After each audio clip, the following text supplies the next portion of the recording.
안녕하세요. 저는 40대 유부녀입니다.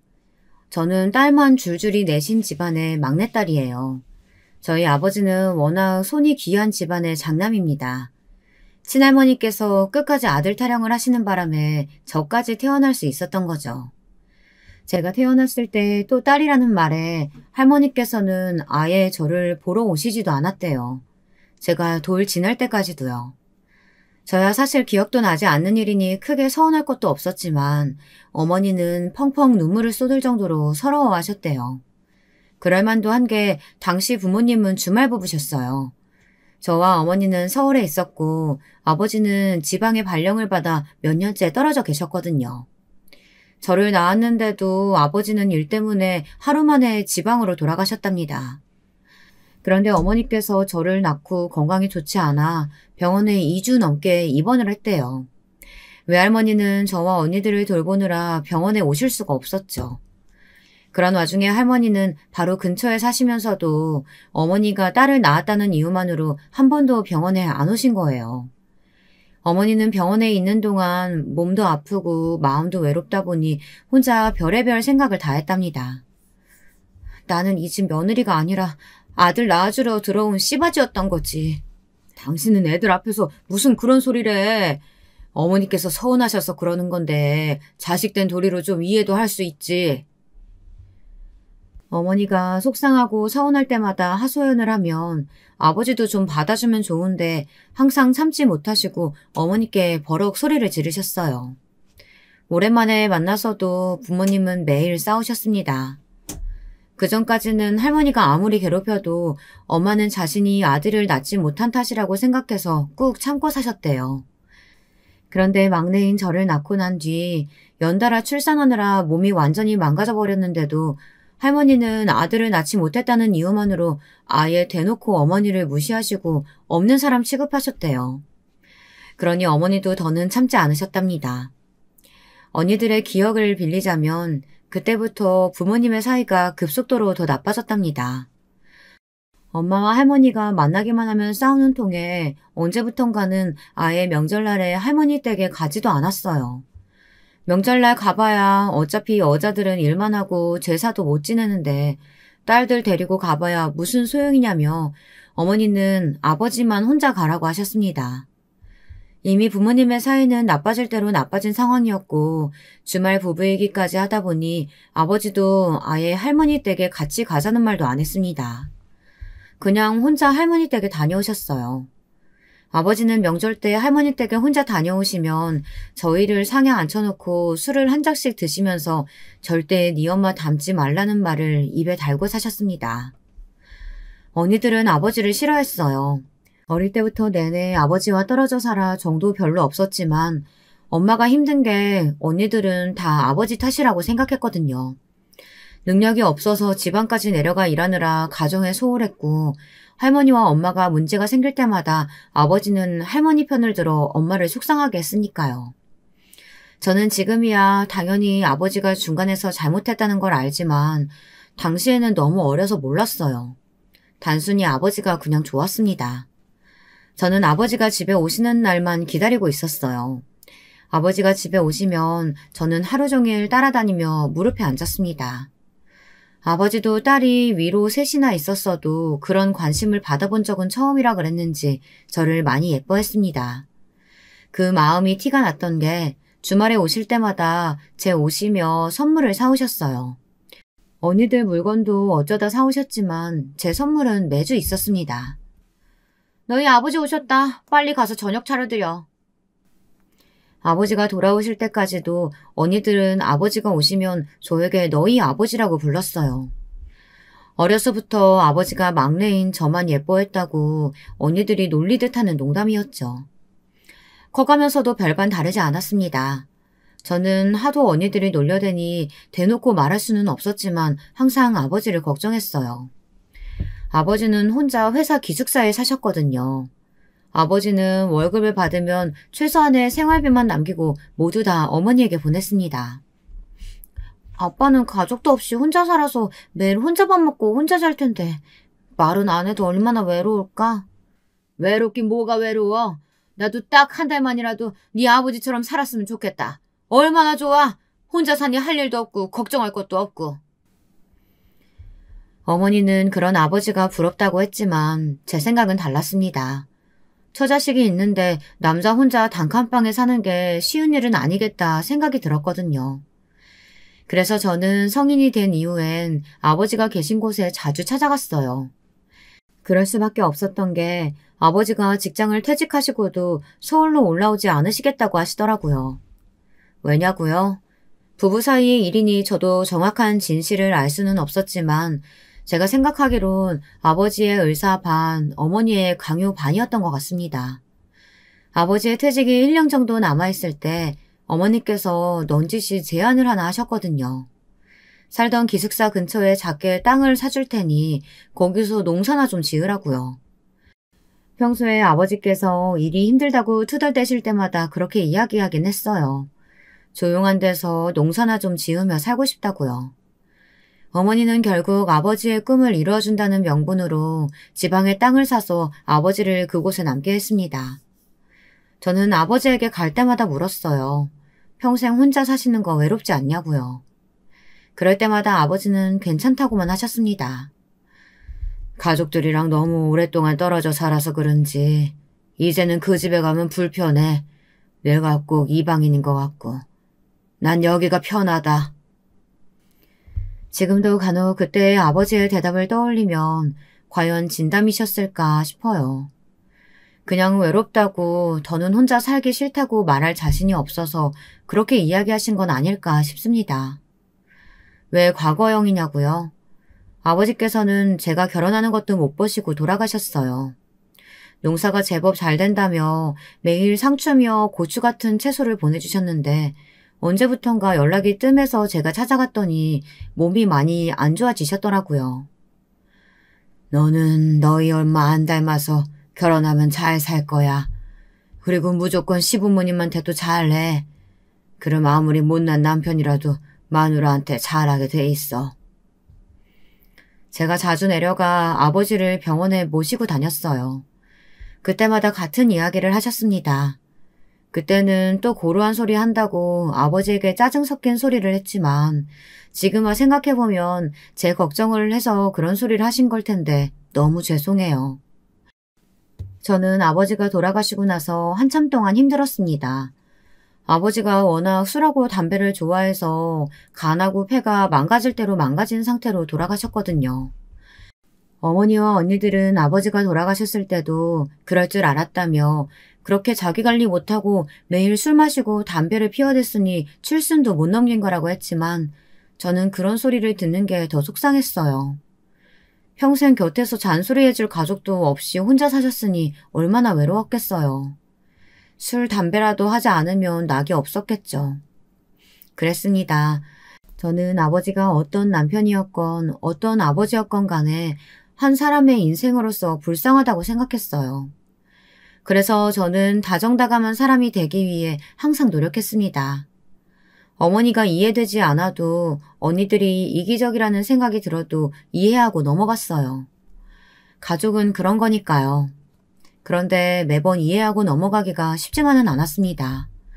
언니 셋이 모두 다 결혼하고 저만 남았을 때 어머니는 농담처럼 제가 결혼하지 않았으면 좋겠다고 하셨어요. 언니들도 다 떠나갔는데 저까지 가버리면 혼자 어떻게 사시냐고요. 아버지는 그 외딴 동네에서 평생 혼자 잘만 살았는데 엄마는 딸들하고 다 가까이 살면서도 왜 그렇게 엄살이 심해? 그럼 막내들어 평생 시집도 가지 말고 엄마만 모시고 살라는 거야? 누가 시집을 아예 가지 말래? 좀 천천히 가도 되고 아니면 결혼해서 사위랑 나랑 셋이 살 수도 있는 거지. 아이고 엄마 무슨 큰일 날 소리를 해. 막내딸 혼삿길 막으려고 작정했어? 우리 막내딸이 얼마나 예쁘고 잘났는데 이렇게 귀한 딸내미 내주면서 그런 소리도 못해? 아휴 우리 막내 시집가긴 글렀네. 글렀어. 저도 그때야 특별히 만나는 남자가 있을 때가 아니라서 심각하게 생각하지 않았습니다.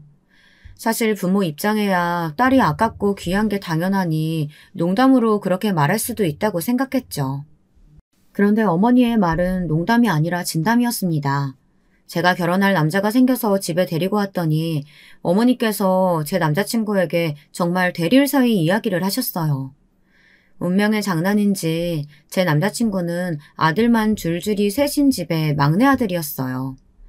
어머니는 어차피 시댁의 아들이 남자친구 말고도 둘이나 더 있으니 막내 하나 정도는 처가로 보내도 되지 않냐는 되지도 않는 소리를 하셨습니다. 평소 어머니의 성격을 아는 저도 이건 아니다 싶어 무슨 그런 소리를 하냐고 했죠. 하지만 어머니는 굴하지 않았습니다. 나중에는 아예 처갓집에 들어와 살 거 아니면 결혼은 꿈도 꾸지 말라는 식으로 고집을 피웠어요. 저는 그날 남자친구에게 미안해서 사과를 했습니다. 우리 엄마 때문에 많이 놀랐지. 나도 갑자기 저렇게 말씀하실지는 몰랐어. 아니야. 혼자 딸 내 키우셨다면서. 평생 딸들이랑 복잡거리고 사시다가 딸 넷 다 시집 보내고 나시면 얼마나 헛헛하고 힘드시겠어. 나 충분히 이해해. 내가 부모님이랑 한 번 더 상의해 볼게. 처음 만났을 때부터 좋은 사람이라는 거야 알았지만 이렇게 완벽한 남자일 줄은 몰랐습니다. 남자친구는 신기하게도 시부모님께 대릴사위 자리를 허락받았어요. 제 두 귀로 듣고도 믿기지 않았어요. 그렇게 남자친구는 정말 제 남편이 되었습니다. 시댁에 어떻게 허락을 받았냐고요? 저도 신기해요. 사실 저희 시댁이 보통 고루한 집안이 아니거든요. 어느 정도 고루하냐면요. 처음 상견례 때부터 예사롭지 않았어요. 우리 아들들이 다 잘나서 그런지 첫째, 둘째 다 사돈들이 제가 특별히 말 안 해도 혼수며 예물 예단 얼마나 대단하게 해왔는지 몰라요. 얘 큰애야, 그때 그 가구가 어디 거라고 했지? 아, 아버지께서 직접 이탈리아 가셔서 장인한테 주문 제작해 오신 거예요. 어쩐지 확실히 다르긴 다르더라. 아참, 그러고 보니 둘째 안사돈께서 보내주신 모피도 얼마나 좋은지. 이번 겨우내 내가 아주 그것만 입고 살았다니까. 어머 정말요? 어머니께서 무지 고심해서 고르신 건데 다행이에요. 아무리 좋은 걸 가져다 드려도 저희가 받은 거에 비하면 약소하죠. 그 비싼 아파트를 척 사주셨는데요. 알고 보니 큰형님과 작은형님은 결혼할 때 시댁에서 10억도 넘게 나가는 아파트를 사주셨대요. 저는 이야기를 듣는 내내 놀라워서 이야기에 끼지도 못했습니다. 사실 안 그래도 남편에 비해 제 조건이 더 딸려요. 저는 일반 직장인이지만 남편은 세무사거든요. 저는 그것만으로도 마음에 걸렸는데 상견례 자리에서 남편의 집안 이야기를 모두 다 듣고 나자 더 자신감이 떨어졌습니다. 저도 몰랐었는데 사실 시아버지께서 지역에서 꽤 유명한 분이셨더라고요. 남편의 할아버지께서도 크게 사업을 하셨던 분이라 남편의 집안은 이미 탄탄한 재력을 가지고 있었는데요. 시아버지께서도 지역 금융사 최고 경영자 자리에까지 오르셨다네요. 인맥이며 재력이며 어느 하나 빠지는 게 없는 집안이었습니다. 그뿐만이 아니에요. 첫째 아주버님도 대기업에 다니고 있었고 둘째 아주버님은 공기업에 다니세요. 그랬으니 큰형님, 작은형님 두 분 다 알아서 혼수를 어마어마하게 하셨나 봐요. 저는 시간이 갈수록 점점 더 위축됐는데요. 저희 친정어머니는 그렇지 않으셨습니다. 오히려 더 당당하셨어요. 그거야 사돈께서 비싼 아파트 한 채씩 사주셨으니까 그런 거죠. 우리 애들은 상황이 다르잖아요. 어차피 결혼하면 우리 집에 들어와 살기로 했는데 혼수니 예단이니 다 무슨 소용이에요? 저희가 언제 대릴 사유로 받아달라고 했습니까? 안사돈께서 저희 아들이 안 들어가서 살면 결혼 못 시킨다고 했다면서요. 얘가 무조건 처가댁에 들어가 살겠다고 얼마나 조르는지. 제 진짜 속마음이야. 그깟 결혼 안 시키고 싶죠. 근데 어쩌겠어요.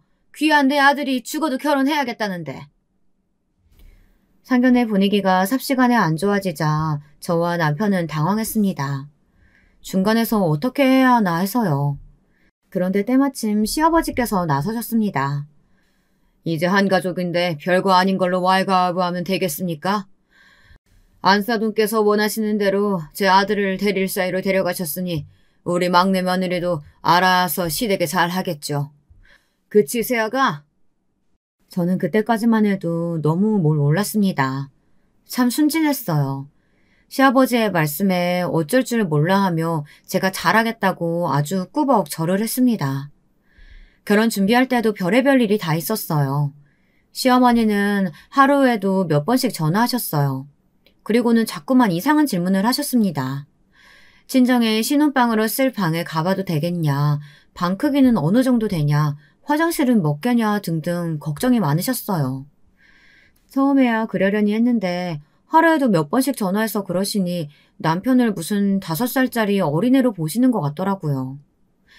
우리 막내가 보기엔 털털해 보여도 은근 잠기가 예민해가지고 옆에서 뒤척이기만 해도 잠을 못 자. 근데 세아가 너 잠버릇은 어떠니? 너 혹시 코 고는 거 아니지? 아니다. 차라리 침대를 하나 사줄까? 요즘 젊은 사람들은 싱글로 2개씩 놓고 그런다던데. 아니에요. 저 잠버릇도 없고 코도 안 골아요. 그리고 저희 방이 그렇게 넓지는 않아서 싱글 2대가 다 들어가진 못할 거예요. 엄마 쪽팔리게 왜 그래 진짜. 누가 보면 내가 마마보이인 줄 알겠어. 저는 시어머니를 만날 때마다 마음이 불편했어요. 남편도 항상 제게 미안해했고요. 하지만 남편에 대한 걱정 때문이라고 하기엔 시어머니께서 도가 지나치기는 했습니다. 저희 시댁은 한 달에 한 번 여자들끼리만 모이는 모임이 있어요. 형님들과 시어머니 그리고 저. 이렇게 넷이 모여 함께 음식도 만들어 먹고 술도 한 잔씩 하고는 했습니다. 그런데 말이 좋아 사실 모임이지 저는 좀 불편했어요. 며느리 셋을 가지고 매일 비교하면서 누가 더 잘하나 확인하는 자리 같았거든요. 갈 때도 항상 시어머니가 좋아하실 만한 선물도 사가야 했죠. 처음에 제가 모르고 빈손으로 갔다가 양손 가득 선물을 사가지고 오신 형님들 사이에서 아주 무안했거든요. 모르는 사람들은 그냥 시댁에 가는 건데 과일이나 좀 사가면 되지 않냐, 뭘 걱정하냐고들 했지만 과일로는 될 상황이 아니었어요. 갈 때마다 매번 고민이 됐습니다. 하루는 퇴근하고 가느라 제가 좀 늦어 급하게 시댁에 갔는데요. 그래도 선물은 빼먹을 수 없어서 유명 제과점에서 케이크를 사서 갔습니다. 이 케이크가 그냥 케이크가 아니거든요. 가게가 문을 열기도 전에 사람들이 줄 서서 사는 케이크인데 얼마 전에 시어머니께서 궁금하다고 하시길래 제가 점심시간에 밥도 안 먹고 가서 사온 케이크였어요. 그런데 오늘도 제 케이크는 밀렸습니다. 큰형님께서 아예 업체를 불러 집안에 파티 준비를 하셨더라고요. 인테리어뿐만 아니라 음식도 유명 셰프를 불러 싹 준비하고요. 얼마 안 있으면 크리스마스이기도 해서 제가 기분 좀 내봤어요. 어머니 드라마에서 나오는 파티에 꼭 해보고 싶다고 하셨잖아요. 어머, 너무 예쁘다. 꼭 외국 같아. 우리 큰며느리 덕분에 내가 호강하네. 고마워. 어머, 근데 이걸 언제 다 치워요? 어머니 지저분한 거 너무 싫어하시잖아요. 내가 당연히 청소업체까지 싹 불렀지. 어머니 걱정하지 마세요. 이따 파티 끝나면 알아서 와서 다 치워줄 거예요. 제가 사온 케이크는 꺼내보지도 못하고 저녁만 먹고 왔습니다. 며느리들끼리 뭘 이렇게까지 하냐고요.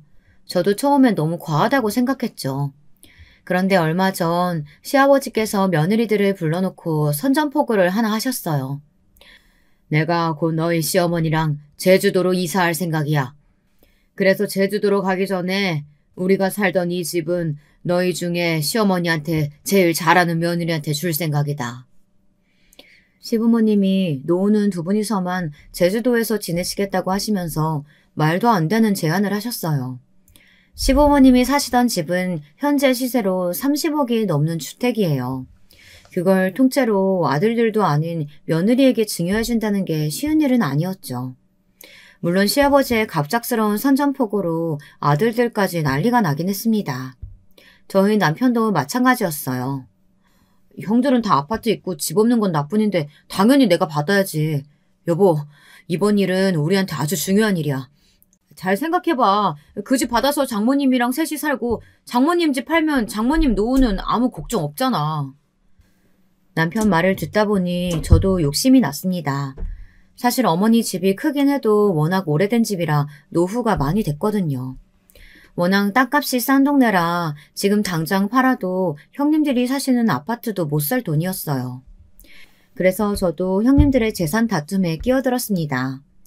시어머니의 마음에 들기 위해 부단히 노력했어요. 그런데 금액이 워낙 크다 보니 경쟁은 치열하다 못해 과열됐습니다. 어느 정도였냐고요? 제가 뭔가 하기도 전에 형님 두 분은 결국 머리끄덩이까지 잡고 싸웠어요. 큰형님이 시댁에서 화려한 파티를 연 지 얼마 지나지 않아 작은 형님이 나섰습니다. 시어머니가 평소 좋아하는 화가의 그림이 있었는데 그걸 작은 형님이 어렵게 구해왔다면서 시어머니에게 선물했어요. 시어머니는 소녀처럼 좋아하셨습니다. 그림을 벽에 걸어두고 보시며 눈물까지 흘리셨어요. 그런데 그 대단한 그림이 글쎄 가짜였습니다. 작은 형님이 시어머니에게 인정받겠다고 일부러 작정하고 가짜를 진짜인 것처럼 속인 거였죠. 그 사실을 어떻게 알았냐고요? 큰형님이 누굽니까? 순순히 작은 형님에게 집을 양보할 사람이 아니었죠. 작은 형님이 그림을 사온 경로를 알아내서 시어머니에게 일렀어요. 시어머니는 며느리가 당신을 속였다는 사실에 엄청 화가 나서 둘째 형님을 나무라셨습니다. 그 일로 작은 형님이 큰형님의 머리채를 잡았어요. 식구들 다 있는 앞에서요. 시댁은 순식간에 아수라장이 됐습니다. 형님들 다툼에 아주버님들까지 참전해서 일이 커졌거든요. 서로 욕하고 소리 지르며 천박한 말까지 오고 갈 때쯤 마침 집에 돌아오신 시아버지께서 그 광경을 보고 경악하셨습니다. 이 못난 것들이 지금 뭐 하는 거야? 그깟 돈 몇 푼 때문에 며느리들이 시어머니 앞에서 머리채를 잡고 싸워? 다 내 집에서 썩어지지 못해.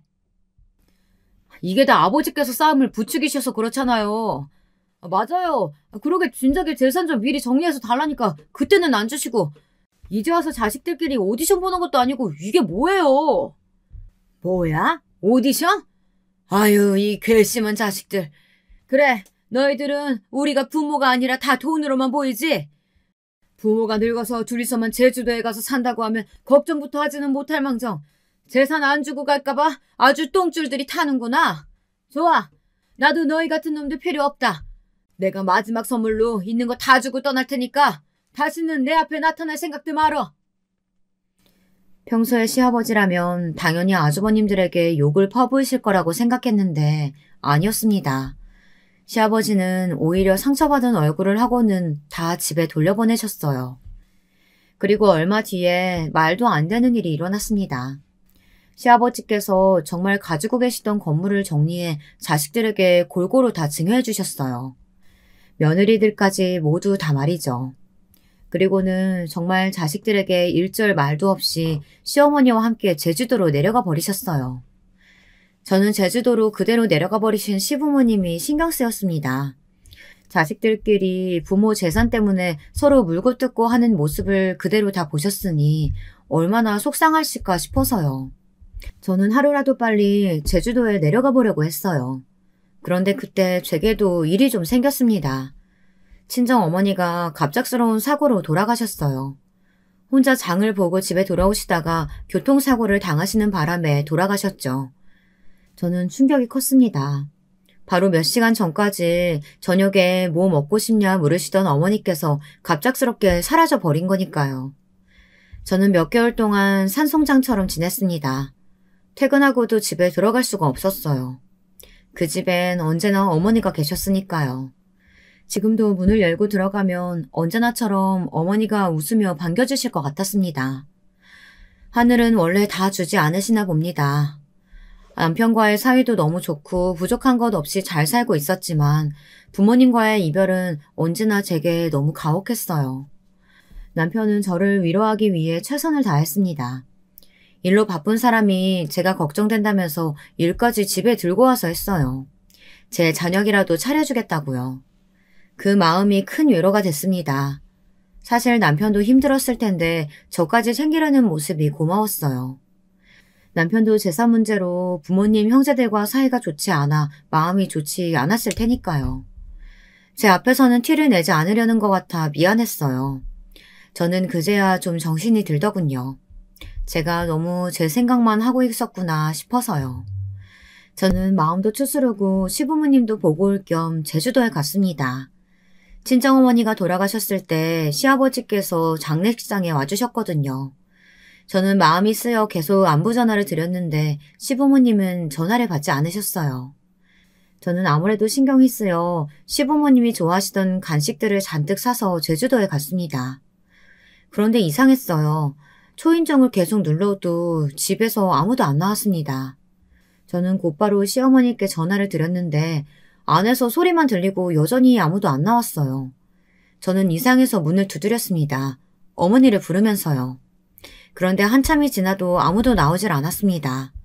시아버지께 전화를 드리려던 차에 문 안쪽 정원에서 이상한 소리가 들리더군요. 저는 담 쪽으로 걸어가 안을 바라봤어요. 분명 안에서 인기척이 들렸으니까요.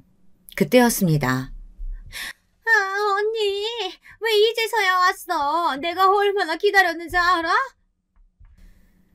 저는 정말 너무 놀라서 뒤로 넘어져 버렸습니다. 시어머니가 담벼락으로 갑자기 달려들며 저를 언니라고 불렀어요. 저는 놀라 멍한 눈으로 한참을 시어머니 얼굴을 바라보다가 이내 정신을 차리고 문을 열어달라고 했습니다. 시어머니는 문도 제대로 열지 못했어요. 한참이 걸려 간신히 열린 문을 열고 들어왔더니 눈앞에 펼쳐진 광경이 충격 그 자체였습니다. 마치 아이라도 있는 집처럼 정원에는 모래놀이며 장난감이 널려 있었어요. 심지어 미끄럼틀과 그네까지 있었습니다. 언니, 나 그네 밀어줘. 오빠는 금방 온다고 했는데 아직도 안 와. 저는 도대체 무슨 상황인가 싶어 무서웠지만 애써 참고 시아버지가 오실 때까지 시어머니를 돌봐드렸어요. 날씨가 제법 쌀쌀해 집 안으로 모시고 들어가 씻기고 잠을 재웠습니다. 시간이 지나자 시아버지가 돌아오셨더군요. 시아버지는 저를 보자마자 처음엔 화를 내셨어요. 왜 연락도 없이 왔냐고요. 저도 결혼하고 처음으로 시아버지에게 화를 냈습니다. 이런 큰일이 있는데 왜 지금까지 말씀을 안 하셨냐고요. 제가 우려하던 대로 시어머니는 치매가 맞았습니다. 너희들이 알아봐야 뭐해. 어차피 부모 재산만 노리는 자식들. 엄마 상태 알아봐야 병원에 넣으라는 소리만 할 테지. 아무리 그래도 아버님도 연세가 있으신데 여기서 혼자 어머님을 어떻게 돌보세요. 우선 올라가셔서 가족들이랑 같이 상의해봐요. 저는 이대로 시부모님을 두고 돌아갈 수 없었습니다. 어떻게든 두 분을 모시고 올라가고 싶었어요. 그런데 시아버지는 강경하셨습니다. 사실 시어머니의 일로 제 결혼도 허락하신 거랍니다. 그 전 같았으면 제 조건에 대릴 사위 같은 거 절대 받아들이셨을 리 없다고요. 시아버지도 시어머니의 건강 문제로 힘들었던 시기라 하루라도 빨리 막내를 장가 보내려고 하신 거죠. 시어머니께서 당신의 상태를 숨기고 싶어 하셨으니까요. 나는 너희 시어머니가 원하는 대로 자식들이고 주변이고 다 비밀로 해줄 생각이야. 어차피 집이고 재산이고 다 줬으니 이제 너희들 우리한테 아예 관심도 없잖아. 차라리 잘 됐어. 너도 괜한 마음 쓰지 말고 올라가서 잘 살아라. 다른 애들한테도 아무 말 말고. 저는 아무리 그래도 어떻게 그러냐고 울고 말았습니다. 자꾸만 조금 전 씻겨드릴 때 보았던 앙상한 시어머니의 몸이 떠올라 마음이 아팠습니다. 자식들이 알게 되면 너희 시어머니가 아주 난리칠 거다. 여긴 내가 다 알아서 정리할 테니까 제발 내 말대로 해줘. 안 그러면 너희 남편한테 물려준 재산 다시 다 토해내라고 할 거야. 제 손까지 꼭 쥐시고 말씀하시는데 도저히 외면할 수가 없었습니다. 사실 시아버지 말씀이 다 맞아요. 시아버지가 그렇게 화를 내시며 재산을 다 나눠주신 뒤 제주도에 내려가신 이후 아주버님들과 형님들의 태도가 180도 달라졌거든요. 저는 시아버지의 말씀대로 하기로 했습니다. 남편에게도 말하지 않았어요. 대신 제가 제주도에 자주 내려갔어요. 시어머니도 안쓰러웠지만 사실 시아버지가 더 걱정됐거든요. 저희 아버지 생각이 많이 나서요. 평생 혼자 사시면서 아파도 어디다 말도 못하고 꾹꾹 참고 사셨던 저희 아버지요. 그때는 어려서 아버지 보러 가고 싶어도 마음대로 못 가고 항상 어머니 편을 드느라 아버지에게 소홀할 수밖에 없었거든요. 아버지가 돌아가시고 나서 얼마나 후회했는지 몰라요. 그냥 보고 싶으면 볼 걸, 걱정되면 걱정된다고 말할 걸 하고 말이죠. 저는 시아버지가 오지 말라고 해도 갔습니다. 시아버지는 시어머니를 돌보고 저는 시아버지를 돌봤어요. 제가 그러고 싶었습니다. 생각해보니 아버지께서 돌아가실 때 제게 하신 이야기도 시부모님께 잘하라 였잖아요. 아버지께 다 못한 효도 시아버지께라도 해드리고 싶었습니다. 며느리이기 전에 자식으로서 시아버지가 안쓰럽고 대단하시다는 생각이 들었거든요. 젊은 사람들도 하기 힘든 게 병간호인데 80이 다 되어가는 시아버지께서 온전치 않은 시어머니를 돌보신다는 게 너무 존경스러웠습니다. 거기다가 본인이 지금까지 일어놓으신 것들까지 모두 다 내려놓으시고 제주도까지 내려와서요. 그런데 제가 한 가지 놓치고 있었던 게 있었어요. 바로 제 남편입니다. 제가 자꾸만 제주도에 왔다 갔다 하니 남편은 저를 걱정했어요. 자식들 다 필요 없다고 제주도로 내려가신 부모님이 자식들의 연락은 받지 않으면서 혹시나 저를 따로 불러 귀찮게 하시는 건 아니냐고요. 저는 그때마다 남편을 속이는 게 좀 미안했어요. 하지만 시아버지께서 남편이 알게 되면 저를 절대 못 오게 할 거라고 하셔 숨길 수밖에 없었습니다. 그동안 저와 시아버지는 많이 가까워졌어요. 제가 자꾸만 쉬는 날마다 제주도에 오니 시아버지도 걱정이 되는지 자기 걱정은 하지 말고 좀 쉬라고 하시더라고요. 아버님이 쉬셔야지 저도 쉬죠. 안 그래도 제가 다음 달은 일이 바빠서 못 내려와요. 그래서 제가 따로 간병인 한 분 구해뒀어요. 다음 주부터 오시라고 했으니까 이번엔 거절하지 마시고 꼭 간병인 쓰세요. 안 그러면 저 또 월차 쓰고 내려와요. 시아버지는 못 이기는 척 제 부탁을 들어주셨습니다. 그래도 간병인 자르라는 소리가 없으신 게 제가 구한 간병인이 마음에 드시나 보더라고요. 그러던 와중에 문제가 터졌습니다. 1년 넘게 연락도 없었던 아주버님과 형님들이 갑자기 집에 찾아왔어요. 시부모님이 제주도에 내려가시고 나서 처음이었습니다. 그런데 오랜만에 찾아와서 한다는 소리가 가관이었어요. 막내, 너 혹시 알고 있었냐? 아버지 회사에 지분 있는 거랑 따로 투자해놓은 거 있었던 거. 그랬습니다. 돈 문제가 아니면 연락할 리 없었죠. 큰 아주버님께서 어디서 들으셨는지 시아버지께서 따로 정리해둔 재산이 또 있다는 사실을 알게 된 겁니다.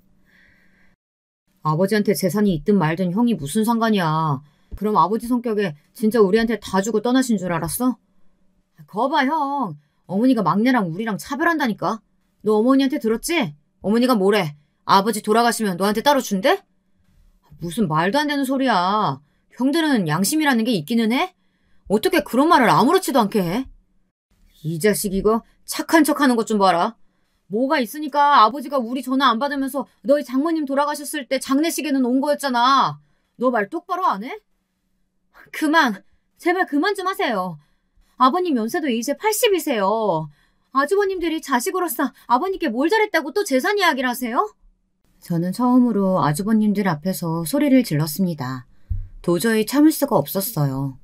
어머니 아버님이 어떻게 지내고 있는지는 조금도 궁금해하지 않으면서 어떻게 시부모님 재산에 또 욕심을 낼 수 있는 건지 너무 뻔뻔해서 두고 보고만 있을 수가 없었습니다. 동서야말로 어디서 감히 큰 소리를 내? 시부모님이 안 계시면 우리가 제일 큰 어른인 건 몰라? 어른 같은 소리 하고 있네. 어른이면 어른 노릇하고 대접받을 생각을 하세요.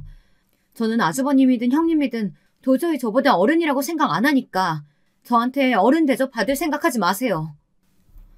세상에 어떻게 이런 인간들이 있을까요? 다들 부모 덕에 남들 앞에서 떵떵거리고 살 정도로 잘 살면서 아직도 욕심이 나나 봅니다. 저는 곧바로 제주도에 계신 시아버지에게 연락을 드렸어요. 아주버님과 형님들이 제주도로 내려갈 것 같다고요. 제 이야기에 시아버지는 속상하신 듯 보였지만 얘기 안 할 수가 없었습니다. 아무것도 모르고 계시다가 또 아주버님과 형님들에게 당하면 안 되니까요. 그런데 며칠 뒤 큰일이 벌어졌습니다. 간병인분에게 연락이 왔어요. 저희 시아버지께서 쓰러지셨답니다. 저는 너무 놀라서 남편과 바로 제주도로 내려갔어요. 내려가면서 저는 펑펑 눈물을 쏟았습니다. 이게 다 제 잘못 같아서요. 제가 괜한 소리를 시아버지께 하는 바람에 시아버지가 충격을 받으신 것 같아 너무 걱정됐습니다. 그런데 상황은 생각보다 더 심각했어요. 시아버지께서 아예 의식불명으로 중환자실에 누워 계셨습니다. 의사 선생님 말씀이 갑작스러운 뇌출혈이라 상황이 좋지 않다더군요. 저는 그대로 병원 바닥에 주저앉았습니다. 아버지와 어머니만으로도 모자라 저에게 또 왜 이런 일이 일어나는 건지 하늘이 원망스러웠어요. 그런데 와중에 최악의 상황이 벌어졌습니다. 시어머니의 상황까지 가족들이 모두 알게 됐어요.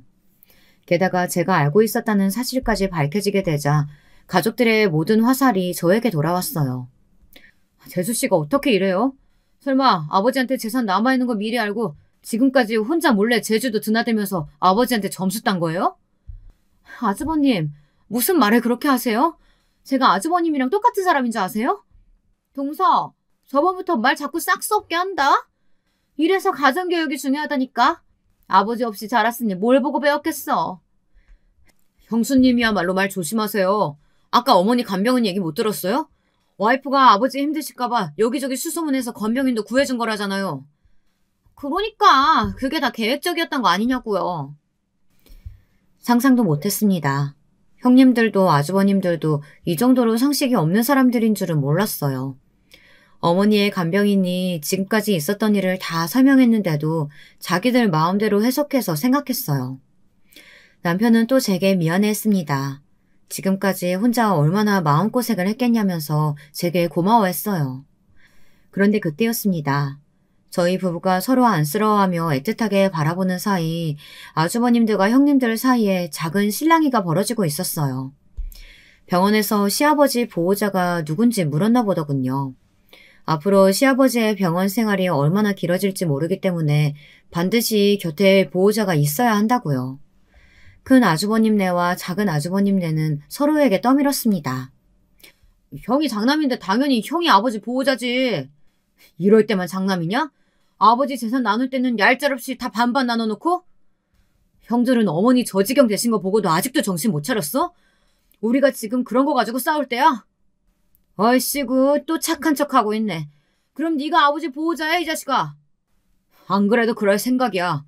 어차피 지금까지도 우리 와이프가 다 알아서 했는데 이제 알았으니까 내가 해야지. 저 새끼 저거 아버지 옆에 붙어서 재산 빼돌리려고 하는 거 아니야? 안 되겠다 여보. 당신이 좀 아버지 옆에 있어. 어차피 집에 가봐야 쇼핑하는 거 말고 당신이 하는 것도 없잖아. 뭐? 이 인간이 입에서 나오면 다 말인 줄 아나. 내가 당신 아버지 간병을 왜 해? 우리도 이러고 있을 수 없지. 여보, 당신이 하면 되겠다. 당신 간호대학 나왔잖아. 뭐래? 내가 간호사지 무슨 간병인이야? 나는 절대 간병 같은 건 못해. 그렇게 걱정되면 당신이 하든지. 금세 시끄러워졌습니다. 이놈의 형제들은 도저히 조용할 틈이 없었어요. 어쩜 저렇게 이기적일까요? 재산은 누구에게도 뺏기기 싫으면서 조금도 부모님을 위하는 일에는 관심이 없었습니다. 다들 조용히 좀 하세요. 여기 아픈 환자들 안 보여요? 몰상식해서 정말. 병원은 제가 있을 테니까 시끄럽게 하지 말고 그냥 다 올라가세요. 진심이었습니다. 사실 시아버지께서 쓰러지셨다는 소리를 들었을 때 저는 이미 각오했어요. 제가 시아버지의 곁에 있기로요. 형님들은 못 믿으시겠지만 저는 시아버지가 정말 걱정됐습니다. 남편이야 당연히 자신이 있겠다고 했지만 제가 제일 잘 알잖아요. 남편이 회사를 그만두지 않는 한 제주도에 내려올 방법은 없었어요. 제가 회사에 안식년 휴가를 냈습니다. 입사하고 지금까지 저는 한 번도 쓰지 않았기 때문에 어렵지 않았어요. 그때부터 저의 제주도 생활이 본격적으로 시작됐습니다. 병원에서 먹고 자고 아침에는 시부모님 댁에 들러 시어머니도 챙겨드렸어요. 간병인분이 워낙 잘해주셔서 시어머니 상태도 전보다 많이 좋아졌습니다. 물론 저를 알아보지는 못했지만요. 남편은 하루에도 10번씩 전화를 했어요. 시간만 나면 제주도에 내려왔습니다. 바쁜 와중에도 휴가를 내 어떻게든 시아버지 곁에 있으려고 노력했어요. 저희 부부는 오로지 시아버지가 깨어나시기만을 기다렸습니다. 그러던 어느 날이었어요. 따뜻한 수건으로 시아버지 몸을 닦아드리고 있는데 남편이 잔뜩 화가 나서 전화를 했더군요. 지금 제주도에 내려오는 중이라고요. 저는 또 무슨 일이냐고 물었습니다. 그러자 남편이 하는 말이 기가 막혔어요. 아침부터 큰 아주버님에게 연락이 왔는데 아무래도 안 되겠다면서 제주도에 내려간다고 했답니다. 나 벌써 50이야. 대기업에서 이 나이까지 버티는 게 얼마나 힘든 줄 알아? 나 이번 희망 퇴직자 명단에도 있다니까? 우리 애들 아직 한창인데 내가 회사 잘리면 뭐 먹고 사냐? 저는 이대로는 안 되겠어. 하루라도 빨리 아버지가 가지고 있다는 집은 받아야겠어. 중환자실에 의식불명으로 누워 계신 분한테 지분을 어떻게 받아. 형, 내가 진짜 부탁하는데 제발 그만 좀 해. 아버지 돌아가시면 얼마나 후회하려 그래? 나이 들면 다 죽는 거지. 후회는 무슨 후회. 나 아무래도 지금 당장 제주도로 내려가야겠다. 병원 가서 담당 교수한테 따져야지. 정신도 안 돌아오는 노친에 언제까지 병원비만 잡아먹을 거냐고. 남편 말에 저는 경악을 금치 못했습니다. 시아버지 얼굴을 닦다가 눈물을 쏟았어요. 어떻게 된 자식이 저런 소리를 함부로 꺼낼 수가 있죠. 남편은 큰 아주버님 말에 너무 놀라 급하게 가장 빠른 제주도행 표를 예매했답니다. 큰 아주버님을 말리려고요. 그런데 그날 저녁 말도 안 되는 일이 일어났습니다. 드라마에서나 나올 법한 신기한 일이 제 앞에 벌어졌어요. 남편과 아주버님이 제주도에 올 줄은 알고 있었지만 이게 웬걸 작은 아주버님의 형님들까지 모두 다 제주도에 오셨더군요. 저는 또 무슨 소란을 피우려고 왔나 했더니만 형님들이 짜증을 내며 말하는데 분위기가 심상치 않았어요. 갑자기 제주도는 왜 내려오라고 한 거야? 모르겠어요. 친구들이랑 온천 여행 가려고 계획 다 짜놨는데 아우 짜증나. 보아하니 형님들도 영문을 모르고 제주도에 왔나 보더군요. 그때였어요. 시아버지가 계신 병원에 반듯한 양복을 입은 젊은 남자가 나타났습니다. 그러더니 자신을 시아버지의 변호사라고 소개하더군요. 변호사라는 말에 아주버님과 형님들은 웅성거렸습니다. 변호사가 여긴 갑자기 왜 왔냐고요. 그때 변호사가 한다는 말이 지금부터 시아버지의 유서를 공개하겠다더군요. 그 말에 삽시간에 병실 안은 조용해졌습니다. 시아버지에게 미리 작성해둔 유서가 있는 줄은 아무도 모르고 있었거든요. 내가 이럴 줄 알았다니까. 그 음흉한 노인네가 따로 재산 빼돌렸을 줄 알았어. 뭐예요? 빨리 유서 읽어요. 마음 같아서는 큰 아주머님의 머리통을 갈겨주고 싶었습니다. 시아버지께서 제주도에 처음 오셨을 때 유언장을 미리 준비하셨다네요. 아주버님들과 형님들은 그제야 다들 눈이 커졌습니다. 그럴 만도 한 게 유서 내용이 충격적이었어요. 시아버지는 이런 순간을 마치 예상이라도 하신 것처럼 만약 당신에게 건강상의 이유가 생기면 시어머니와 당신을 책임진 자식에게만 재산을 물려주겠다고 유서에 적었습니다. 이거 봐. 이럴 줄 알았다니까. 막내 이 자식 너 변호사 네가 고용한 거지? 둘이 짜고 우리한테 사기치려고 이러는 거잖아. 순식간에 달려든 작은 아주버님은 남편의 멱살을 잡았어요. 형님들은 둘 다 저를 막무가내로 쏘아붙였습니다. 잘하면 머리끄덩이라도 잡겠더군요. 그때였습니다. 눈을 감고 침대에 누워 계셨던 시아버지가 갑자기 침대에서 벌떡 일어났어요. 순간 너무 놀란 나머지 저는 소리를 깨악 질렀습니다. 아이고 새아가 놀랐냐? 미안하다. 사실 나 아픈 건 다 쇼였다. 놀라 어쩔 줄 모르는 제 어깨를 다독이신 시아버지는 정말 침대에서 내려와 걸으셨습니다. 알고 보니 시아버지께서 저희를 속였더군요. 병원 관계자들과 짜고 말이죠. 저는 앞뒤 상황이 어떻게 된 일이고 간에 너무 기뻤어요. 지난 몇 주 동안 이날만을 기다렸으니까요. 기쁨도 잠시 병실 분위기는 삽시간에 달라졌습니다. 지금까지 별의별 막말들을 퍼부어대던 아주버님들과 형님들이 입을 딱 닫아버렸어요. 아주 오랜만이구나. 잘들 지냈냐? 시아버지는 도대체 무슨 생각이신지 밝게 웃으시며 인사를 건넸습니다. 그리고는 문 앞에 서 있던 변호사에게 손짓하더니 유서를 가져오라고 하셨어요. 직접 읽으시겠다면서요. 자, 잘 들어라. 똑똑한 우리 장남이 알고 있는 대로 나한테는 재산이 아직 아주 많이 남아있다. 알다시피 너희 어머니 상태가 좋지 않아. 앞으로도 나와 네 어머니는 제주도에서 쭉 살 생각이야. 그래서 내가 투자한 회사에서 나오는 배당금은 계속 내가 받을 생각이고. 아이고 아버지 당연하죠. 저 그런 거 욕심내는 놈 아닙니다. 뻔뻔해도 어떻게 저렇게 뻔뻔할 수가 있을까요? 아주버님은 시아버지더러 음흉한 노인네라고 할 때는 언제고 아무 일 없다는 듯이 태연하게 굴었어요. 그리고 그 외에 남은 재산은 유서에 적은 내용대로 나와 너희 어머니를 살뜰히 챙긴 우리 막내 며느리한테 다 줄 거다. 순식간에 난리가 났습니다. 아주버님들과 형님들도 저와 남편에게 물건만 던지지 않았지 말도 안 되는 소리라며 소리를 지르고 난동을 부렸어요. 그 순간 더 드라마틱한 일이 벌어졌습니다. 병원 안으로 경호원들이 들어오더니 아주버님들과 형님들을 제지했어요. 아직 끝이 아닌데 어쩌지? 김 변호사가 맞아 읽어. 큰아드님과 작은아드님 그리고 두 며느님 모두 해당되는 내용이니까 잘 들으세요. 아버님께서 자녀분들에게 망은 행위로 인한 재산 증여 해제 신청을 하셨습니다. 그랬습니다. 저도 몰랐는데 부모가 자식에게 재산을 증여하고 난 뒤 자식들이 자식으로서 해야 할 의무를 다하지 못하고 부모를 외면하면 증여했던 재산을 다시 뺏어올 수 있더군요. 세상에 그런 거지 같은 법이 어딨어. 여보, 우리도 1억에 있을 게 아니라 빨리 올라가서 변호사 선임하자. 그래요, 형님. 우리 같이 아버님이랑 막내네 소송 걸자고요. 셋이 짜고 재산 안 주려고 저러는 건데 이대로 뺏길 수는 없죠. 형님들, 무식한 소리 좀 그만하세요. 애초에 증여받은 재산은 다 아버님 거라 증여 해제 신청하면 다시 원래대로 돌아오는 거예요. 뺏는 게 아니라. 저는 참다 한마디 했습니다. 사람의 탈을 쓰고 어떻게 저렇게까지 부끄러운 줄 모르나 싶어서요. 제 말에도 아주버님들과 형님들은 뒤도 돌아보지 않고 올라가셨습니다.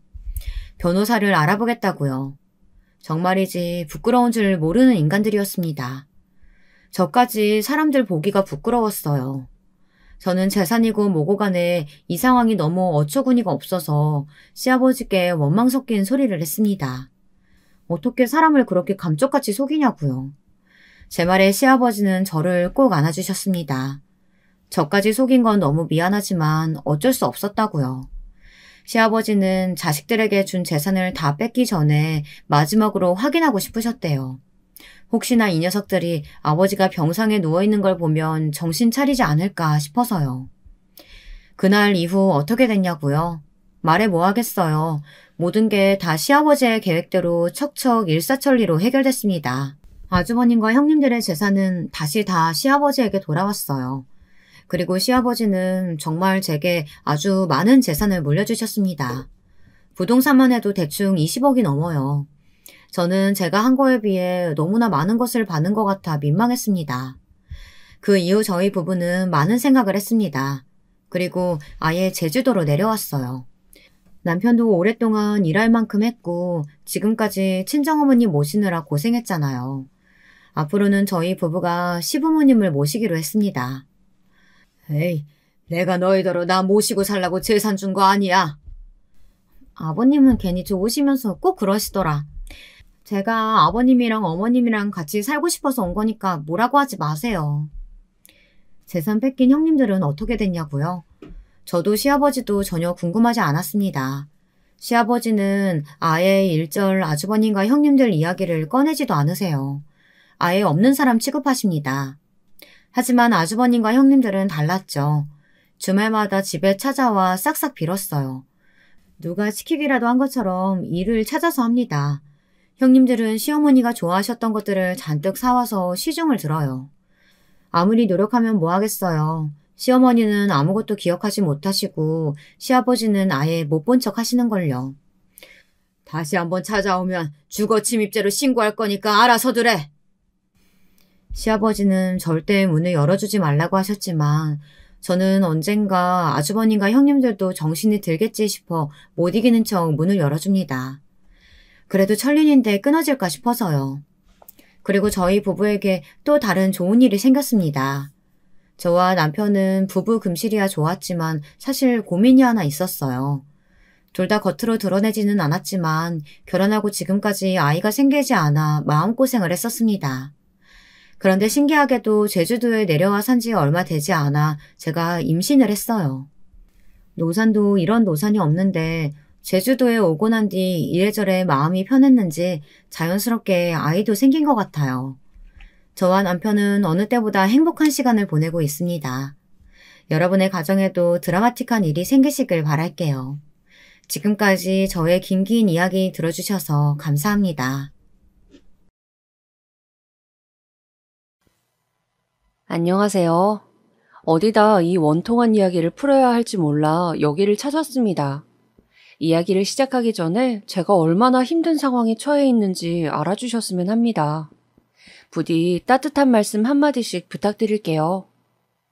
제겐 눈에 넣어도 안 아플 딸 2명이 있습니다. 남편과 결혼하고 한동안 애가 생기지 않아 고생고생하다 낳게 된 딸들이죠. 그렇게 낳은 딸이라 저에겐 유독 각별하게 애정이 가는 자식이었습니다.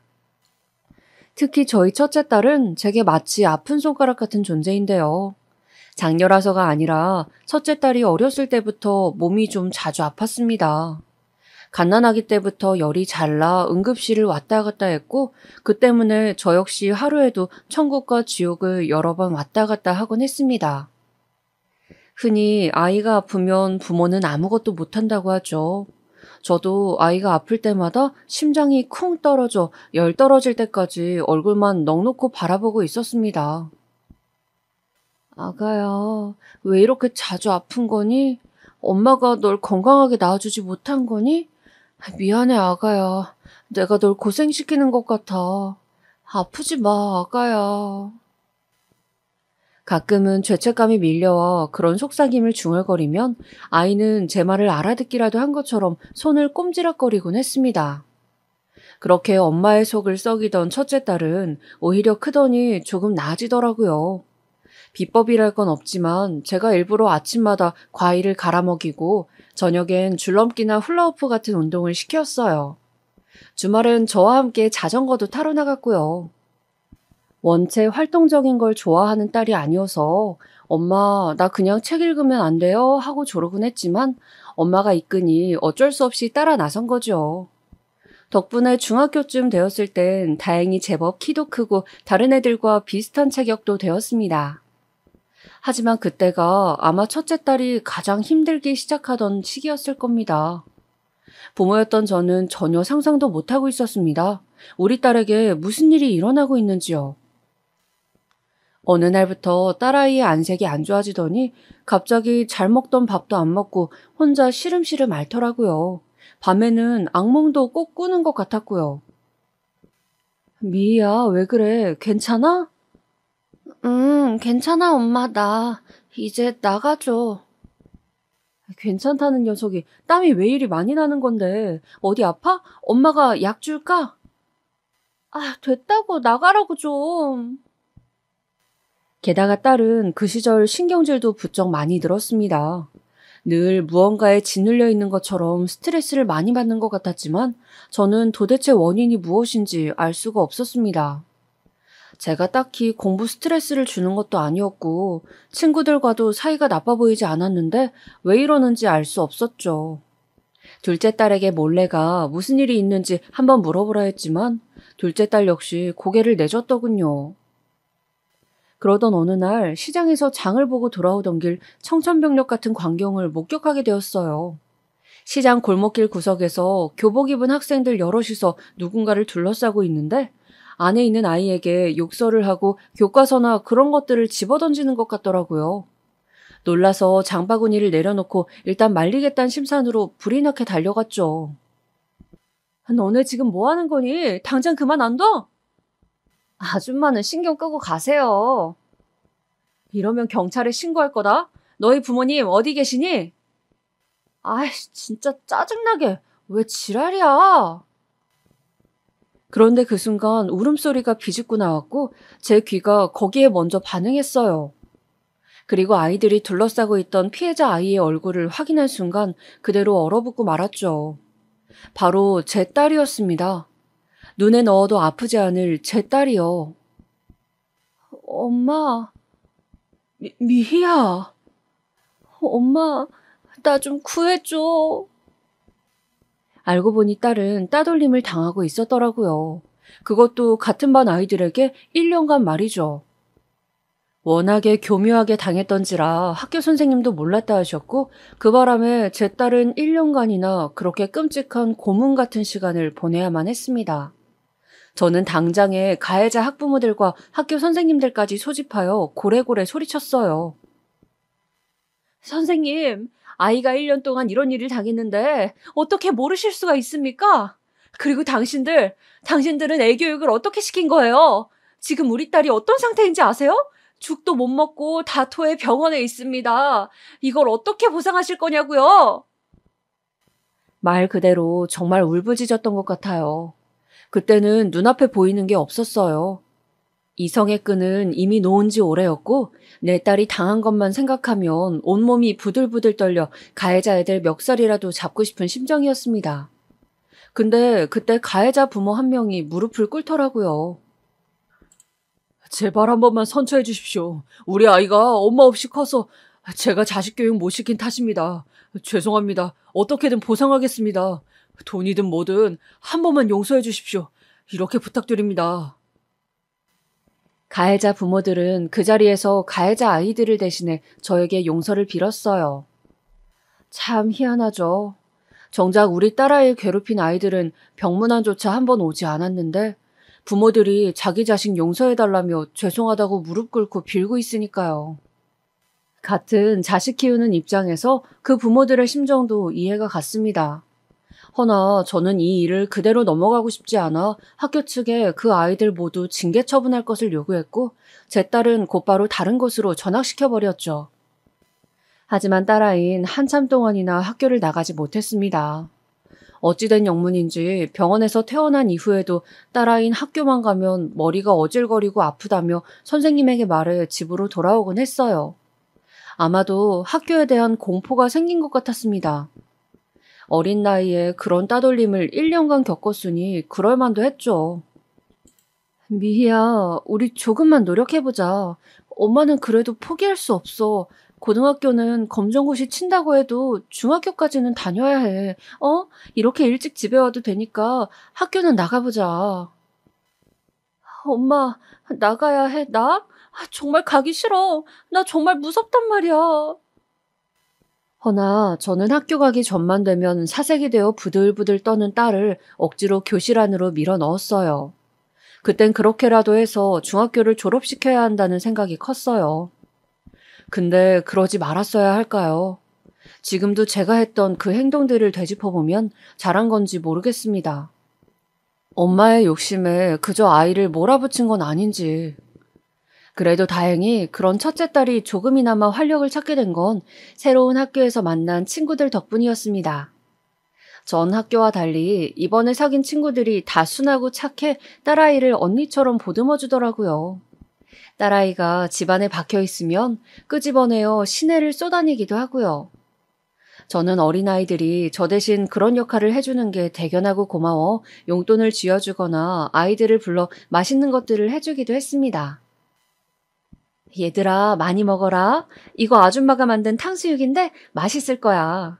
집에 갈 때도 좀 싸가고 언제든지 집에 놀러 와라. 알았지? 네, 감사합니다, 아줌마. 아이들이 우리 딸과 천진하게 웃고 있으면 그게 그렇게 보기 좋을 수가 없었습니다.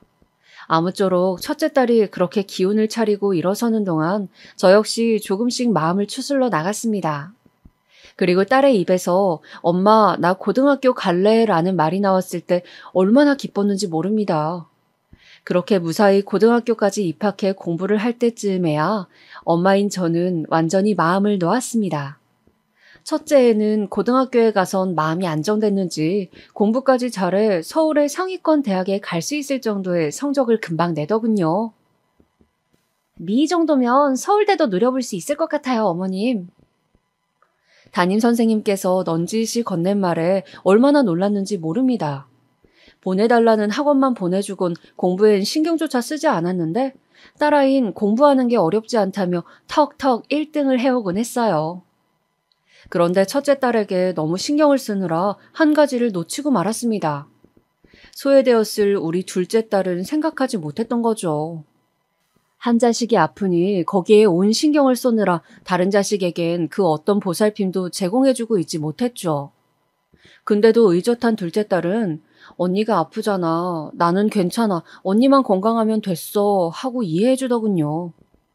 참, 저는 그런 면에서 복받은 엄마였습니다.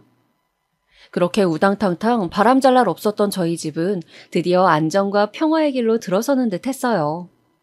첫째 딸도 둘째 딸도 대학에 보내고 난 뒤엔 드디어 자식 걱정 않고 저만의 삶을 보내고 있었어요. 딸들이 서울로 대학을 가면서 자취를 하다 보니 저와는 물리적인 거리가 생겼죠. 그래서 이 시기엔 조금 한가해진 애아빠와 운동도 같이 나가고 동호회를 하면서 부부만의 시간도 보내었어요. 딸들이 없으니 집안이 휑하긴 했어도 가끔 안부 전화를 걸어오거나 아무리 바빠도 생일 선물까지 꼭꼭 챙겨오던 어여쁜 딸들이 있었기에 외롭지 않았습니다. 그러던 어느 날 저에겐 또다시 심장을 쿵 하고 떨어뜨리게 하는 일이 생기고 말았는데요. 바로 첫째 딸 일이었어요. 첫째 딸은 당시 아나운서 준비로 무척 바빴습니다. 그래서 명절날에도 못 오고 학원을 다니며 준비를 한다고 하더라고요. 고등학교 때도 곧잘 1등 만에 최고의 대학을 간 딸이었기에 저는 내심 우리 딸이 TV에 나오기를 기다리며 잔뜩 기대에 부풀어 있었죠. 가끔 동네 아줌마들도 아유, 미 언제 TV 나온대? 하고 묻곤 했어요. 근데 어느 날 첫째 딸에게서 연락이 오더라고요. 엄마, 나 엄마한테 할 말이 있는데 내일 집에 가도 돼요? 그래? 아유, 좋지. 엄마가 너 좋아하는 김부각이랑 햄 사놓을게. 근데 비 와서 길 미끄러우니까 조심히 와라. 딸은 다음날 새벽같이 짐을 챙겨 들어왔더라고요. 오랜만에 보는 딸이라 저는 딸이 좋아하는 음식을 잔뜩 준비해 한 상을 차려놨습니다. 허나 어째 딸은 밥도 깨작깨작 먹고 마치 무슨 일이라도 있는 것처럼 안색이 그닥 좋지 않았습니다. 휴학계라도 낸 건가 싶어 어쩐 일이냐 물었더니 딸은 제게 조심스러운 기색으로 그러더군요. 엄마 있잖아요. 나 결혼할 사람이 생겨서 보여줘도 돼요? 뭐? 결혼? 너 그 만난다는 친구? 아니, 대학 졸업도 안 했는데 무슨 결혼을? 허나 저는 말을 다 잊지 못했죠. 그 순간 딸이 살짝 부른 배를 보여주는데 그제야 딸이 왜 그리 조심스레 물었는지 알게 되었죠. 딸은 혼전 임신을 해왔더군요. 그것도 저에게 아무 말도 없이 일을 다 치르고 난 후. 그러는데 눈앞이 순간 노래졌습니다. 남자 조심하라고 그리 주의를 줬거늘 어째 이런 일을 만들어 오는 건지 앞으로 딸의 인생을 생각하면 앞이 캄캄했습니다. 엄마로서 저는 이것이 비윤리적인 일인 걸 알았지만 딸을 설득했습니다. 다른 애들은 취직하고 자기 일하며 커리어 쌓아갈 텐데 그 시간에 애 기저귀 갈고 젖병 물리고 집안에서 육아만 해야 하는데 그거 감당할 수 있겠어? 엄마는 우리 딸이 그러고 있는 거 싫다. 거기다 네가 얼마나 열심히 공부해 그 대학을 들어갔는데 그걸 포기하겠다고. 엄마 미안해요. 근데 애를 지울 순 없어요. 이미 결심했어요. 미희야, 너 지금 제정신이니? 저도 모르게 딸에게 버럭 소리가 나갔어요. 너무 답답했죠. 아나운서라는 꿈은 어디 가고 갑자기 한 남자에게 정착해 결혼 생활을 하겠다느니 애를 낳겠다느니 제겐 허망한 소리로밖에 안 들렸어요. 저는 꽤나 반대를 했습니다. 심지어 남자친구까지 불러다 앉혀놓고 말했죠. 자네도 대기업이란 미래를 꿈꾸고 있다고 들었네. 근데 여자는 남자와 달라. 자네는 밖에 나가 일하고 돈 벌 수 있을 테지만 우리 딸은 집안에 틀어박혀 20대를 보내야 하는데 나는 싫네. 내가 고지식해 보일지 몰라도 허락 못하니 자네가 우리 딸을 놔주게. 하지만 같은 대학을 다닌다는 남자친구란 아이는 꽤나 많은 것을 준비해왔는지 똘똘하게 말하더군요. 저 어머님 어떤 걸 걱정하고 계시는지 알고 있습니다. 그래서 저희끼리도 생각을 해봤는데요. 일단 출산할 때까지만 대학을 휴학하고 아이가 어느 정도 크면 돌봐주는 아주머니를 두고 미희는 다시 학교도 다니고 일을 할 생각이에요. 아나운서 준비도 다시 하고요. 말도 안 되는 소리. 애 낳고 학교를 다시 다니고 일까지 한다고? 그게 말처럼 쉽나? 뭐가 됐든 미희가 행복할 수 있게 해주려고 합니다. 절대 미희를 집안에만 두지 않을 겁니다. 지금이야 탐탁지 않으시겠지만 가정 꾸리는 시기가 조금 다른 사람보다 이를 뿐 결코 저희 둘에게 손해라 생각되지 않습니다. 저희 둘 다 최선을 다해 아이 키우고 행복하게 살 자신 있습니다. 남자친구란 아이는 저보다 한 수 위에 서서 설득하려 들었어요. 말빨이 보통 애는 아니더라고요. 딸아이도 옆에서 간절한 눈으로 허락을 갈구했고요. 그렇게 몇 번 내치다가 저는 두 손 두 발 들고 말았습니다. 자식 이기는 부모 없다고 정말 그 말이 맞더라고요. 딸은 잘 살 수 있다며 제 손을 붙들고 말하더니 그 뒤로 웨딩드레스며 식장이며 알아보러 다녔어요. 그리고 행복해하는 딸의 얼굴을 보며 저는 혼자 속이 심란해져 냉장고에 있는 소주를 한 잔씩 들이마시기도 했어요. 그래도 상견례 날짜가 다가오면선 마음의 정리를 해나갔습니다. 진심으로 딸아이 결혼을 축하해주자고 스스로 다짐까지 해가면서요. 그런데 다가온 상견례 당일날 마주친 예비 시부모님들이란 사람들, 솔직히 그리 썩 마음에 들지 않았습니다. 하나부터 10까지 자기 자식 자랑이었거든요.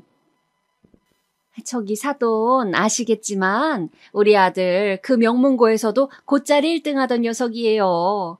이런 말하면 너무 팔불출 같지만 우리 며느리가 땡 잡은 거랍니다.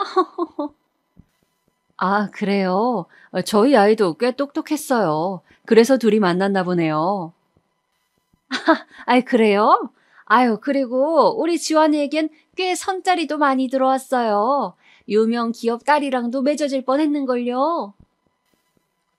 듣다 보니 솔직히 나중에는 기분이 불쾌해져서 얼른 자리를 뜨고 싶더라고요. 내심 우리 딸이 저런 시부모 밑에 있다간 꽤나 스트레스를 받겠다는 생각이 들어 걱정도 되었고요. 그래서 나오면선 딸을 붙잡고 네 시어머니 왜 저런데니? 아니 자식 자랑도 정도가 있지 상견례장에서 하며 욕을 하려던 걸 겨우 꾹 참았습니다. 성질 같았다면 저도 한마디 쏘아붙였을 텐데 좋은 자리이니만큼 좋은 게 좋은 거라 생각하며 넘어갔어요.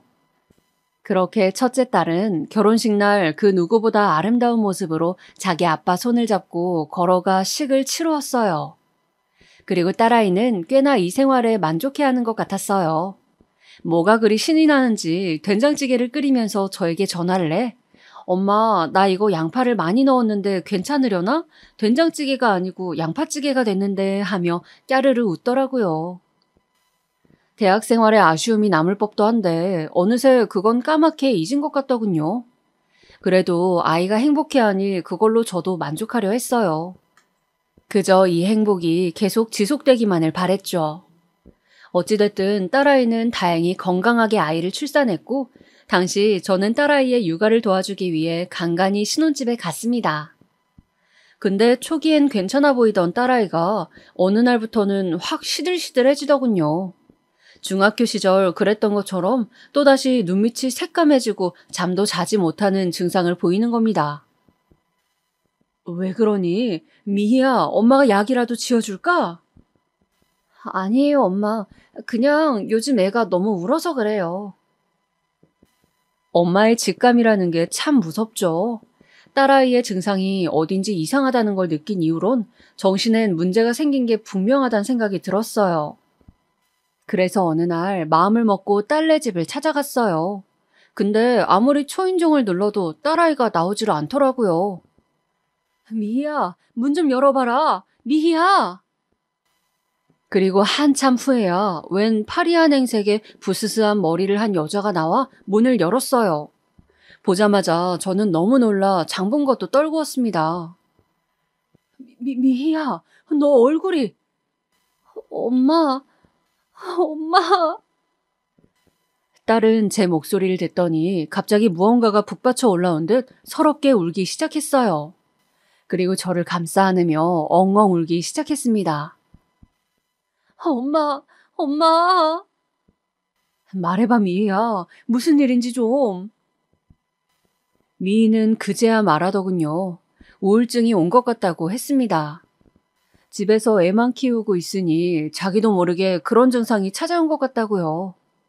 솔직히 가끔은 아무것도 하기가 싫고 하루 종일 가만히 침대에만 누워있고 싶다고 하는데 그 말을 듣는 내내 가슴이 철렁했습니다. 내가 어떻게든 결혼을 뜯어 말렸어야 하나 하는 생각마저 들었죠. 하지만 전 일단 차분하게 딸을 앉힌 뒤 극복해보자며 정신과로 데려갔습니다. 의사 선생님께서도 실천할 수 있는 여러 가지 방법을 알려주셨고 제가 그 뒤부턴 딸 집에 살다시피 하며 적극적으로 보살피기 시작했어요. 그래서인지 사위와도 마주칠 일이 많았죠. 장모님, 이렇게까지 안 해주셔도 되는데 늘 번번이 감사합니다. 아니네. 이래야 내 마음이 편해서 그러네. 밥 차려놨으니 먹게. 네, 먼저 씻고 올게요. 처음에는 사위도 고마워하는 것 같았습니다. 오히려 제가 힘들까봐 걱정하는 것 같았어요. 장모님 좋아하시는 거라길래 사왔습니다 하며 가끔은 먹을 것들을 들고 들어오기도 했고요. 그런데 그런 호의를 보였던 사위가 제가 집에 있는 시간이 길어지자 아무래도 불편한가 보더라고요. 그 뒤부턴 딸에게 눈치를 주는 것 같더라고요. 제가 아이 용품을 씻기고 있는 동안 갑자기 딸을 끌고 안방으로 들어가더니 제 이야기를 하는 것 같더라고요. 엄마 곧 가실 거야. 알겠어. 말할게. 딸아이의 이런 말이 들리는데 순간 제 손이 멈추었습니다. 사위가 불편해하는 걸 알았으니 저도 계속 머무르고 있기가 그렇더라고요. 그래서 어느 날은 딸 손을 잡고 가도 되겠냐 물었습니다. 그랬더니 응, 엄마. 나 이제 어느 정도 회복됐어. 씩씩해졌으니까 걱정하지 마. 얼른 아빠한테 가봐. 우리 아빠 밥도 못 차려 드시는데 라면 드시고 있겠다. 그 때문에 저는 딸네 집에서 나오게 되었어요. 집으로 돌아와서도 딸에겐 꼬박꼬박 안부 전화를 했고 딸의 우울증을 살폈어요. 한번 병력이 있던 아이라 더 걱정이 되고 신경이 쓰였죠. 그리고 저는 따로 사위에게 말도 전하고 나왔습니다. 딸애가 학창시절 따돌림을 당해 우울증을 깊이 앓은 이력이 있다며 일하느라 힘들겠지만 신경 써달라고요. 근데 딸아이가 육아를 시작한 뒤 어쩐지 사위는 출장이 잦았습니다. 물론 제가 신혼집 가까이에 사니 자주 왔다 갔다 도와줄 수 있었지만 그래도 남편이 해줘야 할 역할도 있기 마련이잖아요. 근데 저녁 시간쯤 가보면 항상 야근하느라 늦는다, 출장이 있다 그러더라고요. 딸아이는 육아에 치여 허덕이고 있는데 혼자만 고생하는 것 같아 조금 불만족스러웠습니다. 그래도 내색하지 않고 가만히 지켜보고 있었죠. 그런데 어느 날 아마 딸아이의 생일이었을 겁니다. 다 같이 아기까지 데리고 간단히 집 앞에서 외식을 하기로 했는데 시간이 지나도 사위가 오질 않는 겁니다. 얘 김서방 많이 늦는다니? 대체 언제 오는 거니? 아, 그게요. 엄마 잠시만요. 내가 전화해 볼게요. 여보, 언제 와? 엄마 기다리고 있는데. 아, 그래? 알았어요. 천천히 와요. 왜 그러니? 그게 엄마, 갑자기 일이 생겨서 조금 늦는다네. 우리끼리 먹고 있으라고 하는데. 아니, 무슨 일이 그리 중하다고 생일날까지 이러는 거야? 너 지금 독박 육아하고 있는 건 알고 있는 거야? 아휴, 정말. 알지, 왜 몰라. 근데 이 사람이 요즘 이직한 곳이 워낙 일에 변동이 많아서 나도 뭐라 할 수가 없어. 딸아이 얼굴은 육아로 지쳐 얼굴살이 쪽 빠져 축 늘어진 파김치나 다름이 없었는데 사위란 놈이 밖으로만 나더니 솔직히 속상하더라고요. 거기다 딸 역시 속상한 기색이 역력했는데도 티내지 않으려고 일부러 다른 말들을 하고 있었죠. 남의 딸 데려가 제 앞에서 그 잘난 포부까지 말해놓았으면 어느 정도 집안의 책임도 질 줄 알아야 하는데 말이죠. 게다가 그날 딸과 식사를 오붓하게 마치고 딸아이 핸드백에서 나온 종이를 보고는 더 경악하고 말았죠. 너 응급실 다녀왔니? 아, 엄마 그게 요즘 내가 잠을 너무 못 자잖아. 몸이 힘들었는지 갑자기 쓰러졌어. 근데 별거 아니야. 내가 원체 체력이 약하잖아. 알고 보니 딸아이는 수면 부족으로 응급실에 다녀왔다 하더라고요. 이때 안 되겠다 싶어 큰 마음을 먹고 나를 잡았어요. 사위를 불러다가 좋게 잘 이야기를 해보기로요. 남편은 굳이 뭐하러 그러지 말지 하며 말렸지만 그건 남편이 딸이 얼마나 힘든지 몰라서 하는 말이었습니다. 장모님 안녕하세요. 오랜만에 뵙네요. 저녁 차려준다 하셔서 왔습니다. 그래, 일단 밥부터 들게. 저는 그때 사위를 위해 꽤 정성껏 한 대접 상을 차려놓은 뒤였습니다. 그리고 음식 먹는 동안은 일부러 아무 얘기하지 않다가 다 먹었을 때쯤 조심스레 이야기를 내뱉었죠. 다른 게 아니라 김서방, 오늘 내 할 얘기가 있어서 불렀네. 자네 요즘 일이 무척 많다고 들었네. 나도 일하는 사람한테 일하지 말라고 압박 주는 게 아니라, 근데 우리 딸이 혼자 육아를 하느라 많이 힘든 것 같아. 물론 나도 옆에서 좀 돕긴 하지만 자네도 알다시피 이 나이에 애가 워낙 잘 깨니까 딸애가 잠을 거의 못 자는데 보고 있기가 안쓰러워서 자네가 조금 도와줄 수는 없겠나? 근데 당연히 그러겠다고 할 줄 알았던 사위의 반응이 의외였어요. 장모님, 그건 곤란하겠네요. 어? 바빠요. 다른 것 때문이 아니고 일하느라요. 지금 인사평가 때문에 얼마나 골치가 아픈데요. 회사가 전쟁통이에요. 저희 애도 먹여 살려야 하는데 제가 하루빨리 승진해야 하잖아요. 거기다 와이프는 당장 일할 수도 없고 장모님이 이해해 주세요. 아유, 그렇지, 그건. 네. 아유, 그리고 부탁드리겠습니다. 앞으로 이런 일로 부르지 말아주세요. 저 지금 피곤해 죽겠는데 오라 하셔서 어쩔 수 없이 먼 거리 온 거거든요. 이런 얘기는 앞으로 전화로 하세요. 사위는 그 말만 하곤 바로 자리를 떴어요. 솔직히 너무 버릇이 없더군요. 아무리 자기 딴에 짜증이 났다 해도 그렇지 장모에게 저런 식으로 말하는 사위가 어딨답니까? 마음을 가라앉히려 했지만 섭섭하기도 하고 그렇더군요.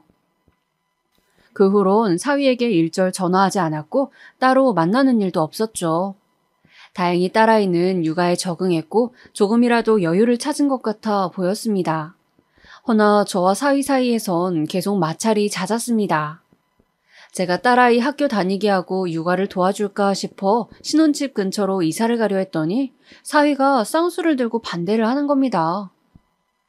장모님, 꼭 굳이 그렇게까지 하셔야겠어요?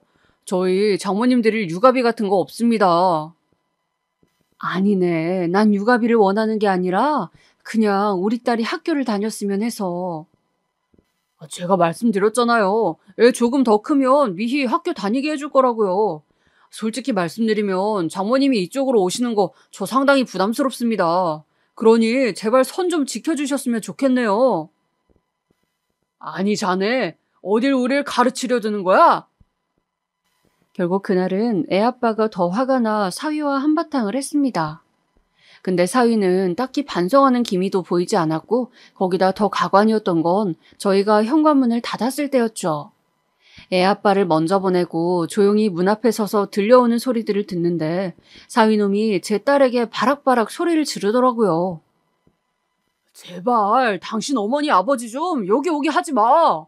왜 장모님이 우리 일에 이래라 저래라인 거야? 아님 네가 중간에서 말이라도 잘하든가. 넌 왜 이렇게 답답하냐? 이러니 내가 집에 들어오기가 싫은 거야. 저는 그때 이 결혼은 잘못되었다고 생각했습니다. 우리 딸이 어쩌다 저런 남자에게 넘어간 건지 속이 탔죠.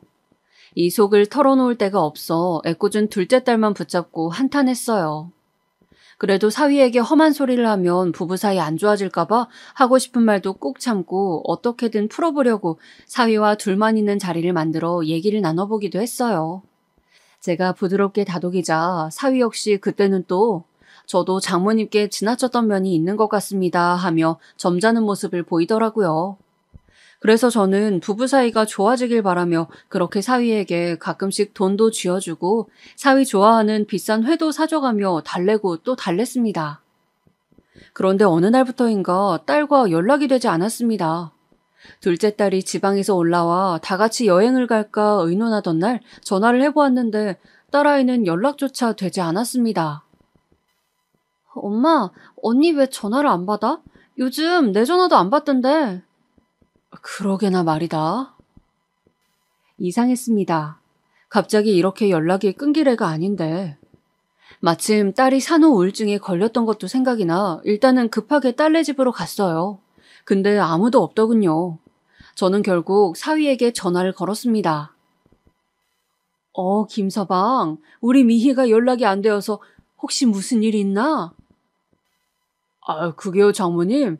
아무래도 제가 찾아뵙고 말씀드리려고 했는데 오늘 일 끝나고 가겠습니다. 심장이 두근거리기 시작했어요. 사위의 목소리는 무거웠고 낮게 깔려 있었습니다. 그런데 사위가 오자마자 들은 상황은 상상보다 훨씬 심각하더군요. 저 사실 아내가 지금 정신병동에 있어요. 애는 저희 어머니가 봐주고 계시고요. 뭐라고? 아내가 최근에 우울증이 심각해졌는데 그게 실어증으로 이어져서 말을 못하게 되는 상황까지 왔어요. 그래서 어쩔 수 없이 급하게 조치를 취했네요. 아니 자네 그런 일을 어떻게 말 안 하고 지금 하는 겐가? 말씀드리려 했는데 저도 요사이 경황이 없었습니다. 죄송합니다. 사위의 말에 의하면 딸아이의 우울증이 발병한 건 한 달 전이었는데 갑자기 2주 전부터는 말을 못하게 되었다고 하더라고요. 기다려봐도 도저히 증세가 호전되지 않아 정신과 선생님의 권유에 따라 정신병동으로 옮겼고요. 솔직히 이해할 수가 없었습니다. 딸아이의 부모가 저희인데 어떻게 상의 하나 없이 병동으로 옮겼는지 화가 나기도 했죠. 하지만 상황이 상황이니만큼 저희 부부는 그 다음날 바로 딸아이를 보러 그 병동으로 찾아갔습니다. 눈으로 마주한 딸아이의 상태는 심각했어요. 저희가 와도 하루 종일 허공만 바라보고 있었고 먹지도 자지도 못해 약을 투여해야 한다고 했습니다. 미희야, 엄마야, 엄마. 제가 아무리 불러도 딸아이는 그저 저를 뚫어지게 볼 뿐 아무 말을 안 했죠. 선생님, 우리 딸이 도대체 왜 말을 못하는 거예요? 우리 딸이, 멀쩡하던 딸이, 아이고 미희야. 그리고 그 자리에서 저는 그만 말을 잃은 딸의 얼굴을 보곤 통곡을 하고 말았습니다. 의사 선생님은 실어증을 앓고 있지만 증세가 호전될 기미가 보이니 조금만 기다려달라 하셨지만 너무 비통했습니다. 모든 게 다 제 탓 같았어요. 제가 그때 딸 집에서 나오지 않고 잘 보살폈다면 그러지 않았을 텐데 남편 역시 심란하긴 마찬가지였습니다.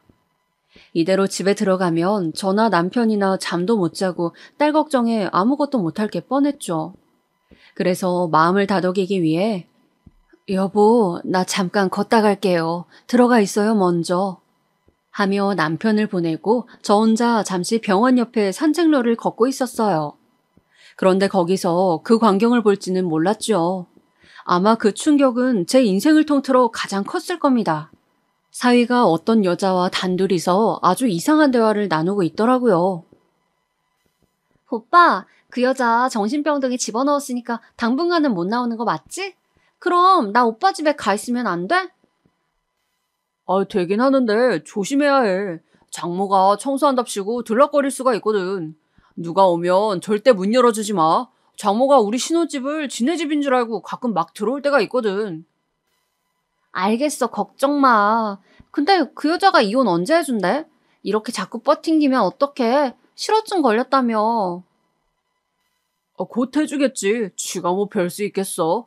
실어증도 걸렸고 정신도 멀쩡하지 않으니 도장 찍는 거야 오히려 쉬워질 수 있어. 나만 믿어. 차라리 말을 못하니 잘 됐다니까. 그 순간 눈이 뒤집혔습니다. 딸의 우울증 그리고 실어증. 왜 세상과 단절해야 했는지 그 이유를 유추할 수 있었던 순간이었습니다. 저는 그대로 눈이 뒤집혀 사위에게 달려가 머리채를 움켜잡았습니다. 사위는 저를 보자마자 흠칫 놀라더군요. 자네 바람 폈나? 그래서 내 딸이 절이 된 건가? 그게... 그런데 저에게 죄송하다 무릎이라도 꿇을 줄 알았던 사위놈이 순식간에 지 본색을 드러내지 뭡니까? 마치 참아왔던 걸 터뜨리기라도 하는 것처럼요. 그럼 당신 딸 여자 노릇도 못하는데 나도 풀고 살긴 해야 할 거 아닙니까? 뭐? 나 몸매 망가진 여자가 그럼 여자예요? 솔직히 장모님도 아실 거 아니에요. 아무튼 당신 딸이랑은 곧 이혼할 거예요. 원하는 양육권도 줄 거고 위자료도 좀 쥐어줄 거니 그만 떽떽거리시라고요. 이런 천하의 못돼 처먹은 놈이? 그야말로 기가 막혔죠. 바람을 들키고도 마치 선심을 베푼다는 듯 위자료 얘기를 하는 놈을 보니 이놈은 인간이 아니라 그저 짐승이란 생각만 들더군요. 고분고분한 모습을 집어던지고 그 아래에 있던 얼굴은 추악하기 그지없었습니다. 저는 손을 높게 들어 그 사위와 옆에 있던 상간녀까지 뺨을 치려 했어요. 그런데 그것마저 그놈 손에 막혀 허락이 되지 않았죠. 늙은이가 어딜 때리려고 미쳤어요? 그렇게 저는 어떤 대응도 못한 채 실어증 걸린 딸을 정신병동에 두고 나오고야 말았습니다. 그리고 비척비척 걷다가 주차장에서 저를 기다리고 있던 남편에게 가지 못하고 그만 풀썩 쓰러져 버리고 말았어요. 눈을 뜨니 응급실이더군요. 아니, 당신 왜 갑자기 쓰러진 거야? 얼마나 놀랐는지 알아? 저는 그제야 남편에게 모든 것을 말했습니다. 제가 본 것, 사위가 한 말. 남편 역시 그 말을 듣고는 몸을 부르르 떨었고 분노를 주체하지 못했어요. 내 이놈을 가만히 못 놔둬. 우리 딸이 그놈 때문에. 여보, 잠시만요. 아직 여기서 끝낼 순 없어요. 어떻게 하자고? 저는 여기서 끝내기 싫었어요. 이대로 이혼은 하더라도 그놈이 최소한 망신당하는 꼴은 보고 끝내고 싶었죠. 제 딸만 이렇게 고통스럽기에는 너무나 억울했어요. 그래서 일단은 딸을 찾아가 이혼을 먼저 권했어요. 딸로서도 마음의 고통이 크겠지만 설득해야 했죠. 미희야, 네가 지금 말을 못하더라도 엄마 말은 알아듣잖니. 더 이상 네 자신을 망치지 말아라. 이제 끝을 내. 반응이 없을 줄 알았던 딸은 제 말에 소리 없이 눈물을 흘리더군요. 그 후로 딸은 저와 만나는 시간을 늘려가며 천천히 말을 트기 시작했어요. 엄마, 나 이혼할래요. 그리고 어느 날 드디어 딸의 입에서 이 말이 나왔을 때 이제야 때가 되었구나 싶었습니다. 딸은 이혼 절차를 급하게 밟았고 소송 이혼으로 위자료도 받고 양육권도 모두 딸이 가져오게 되었습니다. 물론 그놈은 그때까지만 해도 해벌쭉 웃고 있었습니다. 돈 가져갔으니 만족하지? 애도 잘 키워라. 너 내가 선심 써준 걸로나 알아. 그 말만 하고 사라져버리는데 마음 같아선 갈기갈기 찢어놓고 싶었습니다. 허나 제겐 더 큰 계획이 있었습니다. 둘이 이혼하자 저는 계획대로 흥신소에 문의해 그놈과 상간녀가 함께 있는 사진 자료들을 받아 그놈이 다니는 회사에 뿌려버렸습니다. 마침 그 상간녀가 회사 직원이라 일이 더 쉽게 풀릴 거라 예상했습니다. 자신의 여비서와 그런 일을 벌이다니 그 꼴이 너무 역겨웠네요. 역시나 뿌린 지 얼마 지나지 않아 그놈은 집까지 찾아와 길길이 날뛰기 시작했습니다. 아무래도 회사에서 잘린 모양이었습니다. 당신이 그랬지? 당신들이 한 짓이지? 이거 고소감이야, 알아? 내가 고소할 줄 알아. 다들 각오해. 이놈뿐만이 아니었어요. 과거 사돈댁이란 사람들, 아니 사돈댁이라 부르고 싶지도 않은 그 짐승들 또한 수준이 비슷하더라고요. 내 아들한테 무슨 짓 한 줄 아세요? 아니, 직장을 그만두게 하면 어쩝니까? 당신 애들 제정신이에요? 내 딸은 실어증 걸리게 해놓고 당신 아들 직장 잘린 건 안 됩니까? 내가 그 대가 톡톡히 치르게 해줄 겁니다. 우리 딸 고통스럽게 만든 대가. 징그러운 여편네 같으니라고? 아니, 부부가 살다 보면 바람도 필 수 있는 거지. 그걸 가지고 이런 치졸한 복수를 해? 망할 여편네. 정신병 걸린 게 어디 내 아들 탓이에요? 정신이 나약해 빠진 당신 딸 탓이지. 더는 견딜 수가 없었습니다. 이런 짐승들에게는 말보단 원초적인 복수도 필요하더라고요. 그래서 어느 날 그놈이 찾아와 또 같은 말을 짓거리려 할 때 차분히 말을 이어갔죠. 하고 싶으면 고소하게. 다 받아들이겠네. 근데 내가 자네를 위해 준비한 게 있으니 이건 먹고 가게. 뭐요? 저는 그 즉시 준비해두었던 음식물 쓰레기를 그놈 얼굴에 투척해 주었습니다. 그놈 몸에서 썩은 내가 진동하는 꼴을 보니 그제야 속에 있던 뭔가가 조금 내려가더라고요. 그리고 목구멍에 걸린 음식물을 급하게 내뱉으며 저를 노려보는 놈에게 경고해 주었어요. 사진은 자네 동창회에도 뿌려줄 수 있어. 자네가 가는 곳이 어디든 간에 나는 그 어디든 쫓아가 자네가 저지른 추악한 행동을 폭로해 줄 수 있어. 고소하려면 하게. 내가 깜빵에 들어가더라도 자네 인생은 망가뜨리고 갈 거니까. 그러니까 그걸 원하면 계속 이렇게 집에 오게나. 제 말에 그놈은 결국 아무 말 못하고 돌아서더군요. 치졸한 놈. 그 뒤로 더 이상은 오지 않았죠. 최근에 들은 소식으로는 그놈이 결국 그 상간녀와 재혼을 했다, 이혼을 했다고 합니다. 어떤 연유로 이혼까지 흘러갔는진 모르겠지만 이혼 경력만 2번이 쌓인 셈이죠. 반대로 지금 저와 딸아이는 다행히 무탈하게 잘 살고 있답니다. 무탈하다는 표현이 적절할 것 같은데요. 가끔은 딸의 우울증이 다시 도질까 걱정이 되어 밤잠을 설칠 때도 있지만 그래도 이제는 잘 웃고 엄마 엄마 하며 설거지도 돕는 딸을 보며 안심하고 있어요. 이제 우리 손주도 어느 정도 컸기에 딸아이는 다시 대학에 복학할 준비를 하고 있어요. 저는 하루빨리 딸이 복학해 공부를 이어갔으면 해요. 그래서 다른 사람들처럼 평범한 일상을 보냈으면 합니다. 그간 평범과는 너무나 거리가 먼 삶을 보냈기에 더 간절하답니다. 우리 딸, 비록 한 사람으로 인해 크게 고초를 겪긴 했지만 더 이상 딸아이의 인생에 이러한 고난은 없을 거라고 기도해 주세요. 여러분들께서 부디 제 딸의 평안을 빌어주신다면 너무나 감사할 것 같네요.